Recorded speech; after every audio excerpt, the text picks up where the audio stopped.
इस महिला की पीठ में दर्द हो रहा था, बहुत ज़्यादा तेज दर्द हो रहा था, जिसकी वजह से ना अपना बेटी का ख्याल रख पा रही थी, ना ही पति का ख्याल रख पा रही थी। और जब वो हॉस्पिटल में पहुंचती थी तो हॉस्पिटल में भी वो सही से काम नहीं कर पा रही थी। डॉक्टर ने कहा कि अगर तुम्हें कोई तकलीफ है तो तुम छुट्टी ले सकती हो, लेकिन इस तरह से हॉस्पिटल मत आया करो। लेकिन वो स्वाति कहती है कि मैं करूँ तो क्या करूँ, मेरी पीठ में बहुत तेज का दर्द हो रहा है। डॉक्टर ने कहा ठीक है, अगर दर्द हो रहा है तो तुम्हें मेरे कहने से, मेरा एक फ्रेंड है जिसका नाम राजेश है, वो फिजियोथेरेपिस्ट है, तुम्हें जाकर उससे मिलना चाहिए, उससे बातचीत करनी चाहिए, जो भी समस्या होगी इसका समाधान हो जाएगा।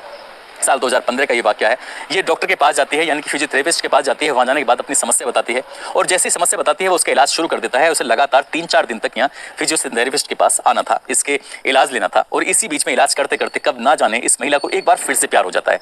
पहला प्यार उसको सुरेंद्र रेड्डी से हुआ था और दूसरा प्यार इसको हो जाता है बी राजेश, जो कि फिजियोथेरेपिस्ट होता है। और जब ये दोनों एक दूसरे से प्यार करने लगते हैं तो अब तक इसकी पीठ में दर्द था, लेकिन पीठ के दर्द के अलावा भी वो कभी कभार उसके क्लिनिक पर आ जाया करती थी। अब इन दोनों के बीच में ना केवल दोस्ती होती है, प्यार होता है, बल्कि दोनों के बीच में शारीरिक संबंध भी बनने लगते हैं। और धीरे धीरे करके ऐसे वक्त गुजर रहा था।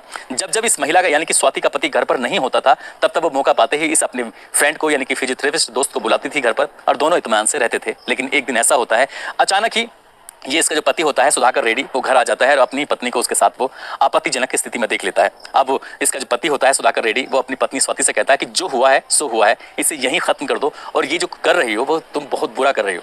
वो व्यक्ति अपनी पत्नी को समझाता है और उसकी गलती को माफ भी कर देता है, लेकिन वो महिला होती है कि उसको मौका चाहिए था। किस तरह से वो अपने प्रेमी के साथ रहे, उसके साथ वक्त बिताए। धीरे धीरे करके 2 साल गुजर जाते हैं और 2 साल गुजरने के बाद अब ये राजेश जो होता है, जो उसका प्रेमी होता है, प्रेमी कहता है कि ठीक है, यहाँ से भाग चलते हैं कहीं दूर, एक अलग जिंदगी जिएंगे, तुम अपने बच्चों को छोड़ो, पति के पास ही छोड़ दो, मेरे साथ रहो, हम लोग साथ रहेंगे। तभी वो एक दिन बैठे बैठे एक फिल्म उसकी केबल टीवी पर आ रही थी और उस फिल्म को देखते देखते उसने एक बार नहीं 7-8 बार उस फिल्म को देखा और 7-8 बार फिल्म देखने के बाद कहा अपने प्रेमी से कि तुम्हें भी ये फिल्म देखनी चाहिए। किस तरह से एक हीरो जो एक पिक्चर में हाफ तक कुछ और चेहरा दिखाया जाता है, हाफ के बाद कुछ और चेहरा दिखाया जाता है। तभी प्लानिंग करते हैं कि क्यों ना अपने पति यानी कि इस सुधाकर रेड्डी को मार दिया जाए और मारने के बाद इसका चेहरा तुम्हें दे दिया जाए। अब इसकी प्लानिंग कर रही थी उन्होंने, प्लानिंग ठीक बिल्कुल जैसे चाह रहे थे बिल्कुल वैसे ही करते हैं। 27 नवंबर 2017 का ये वाक्य है, जब सुबह के 7 बज रहे थे, क्योंकि उसका पति हमेशा देर से सो के उठता था। और जैसे ही उसका पति देर से सो के उठा तो उसको एक ऐसा नशीला इंजेक्शन दिया जिसको नशे का इंजेक्शन लेते ही उसकी हालत और ज्यादा बिगड़ जाती है। और तभी मौका पाते ही उसके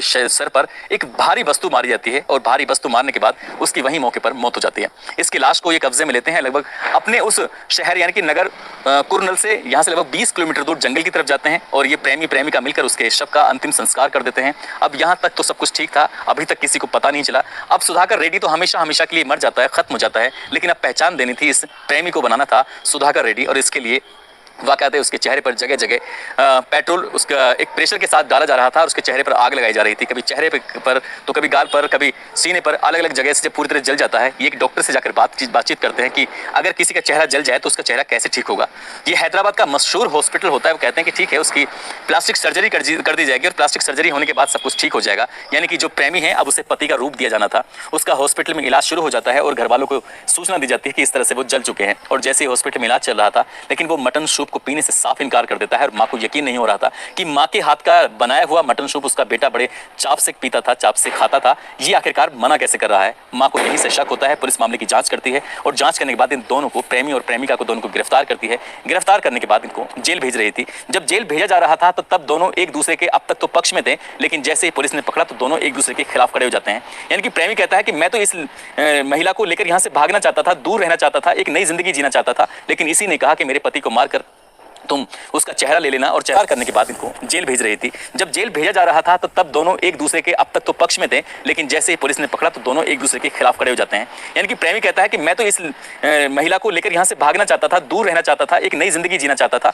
लेकिन इसी ने कहा कि मेरे पति को मारकर तुम उसका चेहरा ले लेना और चेहरा लेने के बाद फिर एक नई जिंदगी हम जिएंगे, दोनों बच्चों के साथ रहेंगे। जो बेटा और बेटी हैं उनको शायद उस लड़के के परिवार वालों ने, यानी कि सुधाकर रेड्डी के परिवार वालों ने लेने से इनकार कर दिया था। इसलिए उस महिला का जो पिता होता है लिंगा रेड्डी, उस लिंगा रेड्डी ने उन दोनों बच्चों को, बेटा बेटी को अपने बच्चों की तरह पालना शुरू कर दिया। कहते हैं कि कोई भी बच्चा अपने बिना माँ बाप के शायद अच्छे से पल ही नहीं सकता, कोई भी उनकी अच्छे से खातिर कर ही नहीं सकता, वो अच्छे से उनकी एक नई जिंदगी दे ही नहीं सकता। अब दोनों बच्चों की जिंदगी भी ऐसे ही है, लेकिन जो उसकी प्रेमी और प्रेमिका होते हैं दोनों सलाखों के पीछे जिंदगी गुजार रहे हैं। जो उसका महिला का यानी कि स्वाति का पति होता है सुधाकर रेड्डी, उसकी जिंदगी हमेशा के लिए खत्म हो चुकी है। उन्होंने प्लानिंग तो बहुत ही शानदार की थी। शायद ये मटन सूप अगर वहां हॉस्पिटल में ना पहुंचा होता तो शायद इस घटनाक्रम का कभी खुलासा नहीं होता, क्योंकि दोनों के जो चेहरे थे वो लगभग काफी तौर तरीके से मिलते जुलते थे। दोनों की कदकाठी काफी मिलती जुलती थी, दोनों एक जैसे दिखने में लगते थे। लेकिन ये भी कहा जाता है कि क्राइम को कितने भी शातिर तरीके से क्यों ना कर लिया जाए, क्राइम कभी छिपता नहीं है। और इस